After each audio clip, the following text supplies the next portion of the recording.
Pour les personnes actives qui ont vaincu un cancer, bien souvent un nouveau combat se présente, celui du retour à l'emploi qui peut vite s'avérer très compliqué, surtout quand le métier est éprouvant. Heureusement, des solutions existent pour faciliter cette réinsertion. Quand le diagnostic est tombé, cancer du sein, Laurie Benoît avait 36 ans. Des mois qui ont suivi l'annonce, elle garde quelques dates profondément gravées en elle. Le 12 août, la première chimio. Le 29 août, quand j'ai dû raser ma tête chez le coiffeur. Après, il y a l'opération. Et après, la radiothérapie. Et le 9 avril, c'était la dernière. Et c'était la fin du traitement. Mais ça, ouais. Et ce jour-là? Non. Des larmes de soulagement. Depuis 6 mois, elle est officiellement en rémission. Mais pas prête encore à reprendre le travail.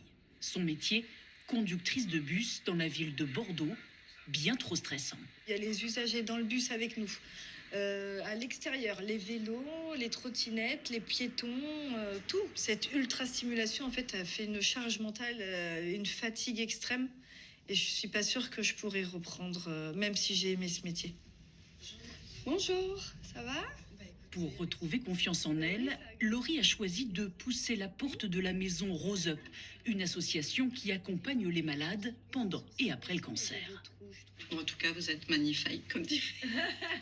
Ici, on aide les femmes notamment à se réapproprier leur image, mise à mal par les traitements et l'impact psychologique de la maladie. Mon objectif, c'est vraiment qu'elles apprennent à s'aimer, en fait, avec leur imperfection. Leurs cicatrices. C'est important, ça? Eh ben, c'est hyper important parce que dans le monde du travail, si on ne se sent pas fort par rapport à son image, ben on se fait manger tout cru. Pour le moment, Laurie ne sait pas vers quelle nouvelle activité se tourner, mais elle se sent enfin prête à y réfléchir. Le retour au travail, une épreuve que Dorothée Minier a surmontée après 2 années d'arrêt maladie. Cancer du sein, elle aussi, avec traitement lourd, à 39 ans seulement. La maladie nous casse quand même psychologiquement, je trouve. On a peur de ne pas être capable. On a peur de décevoir aussi. Le retour est compliqué. Par chance, dans son épreuve, elle a trouvé le soutien de son entreprise, membre du réseau Cancer at Work.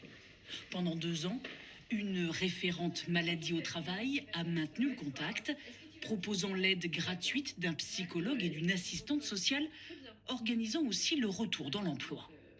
Alors, la première semaine, généralement, j'appelle en fin de semaine pour voir comment ça s'est passé. Et après, c'est pas parce que la reprise est faite que, voilà, on continue avec l'accord du collaborateur. De quoi tu as besoin?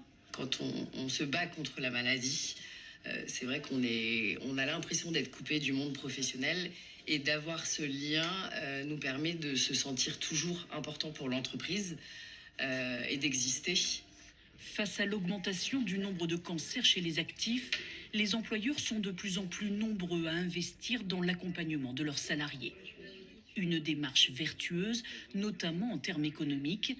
Selon Cancer at Work, un salarié accompagné lors de son retour au travail aura 17 jours d'absence en moins dans l'année qui suit.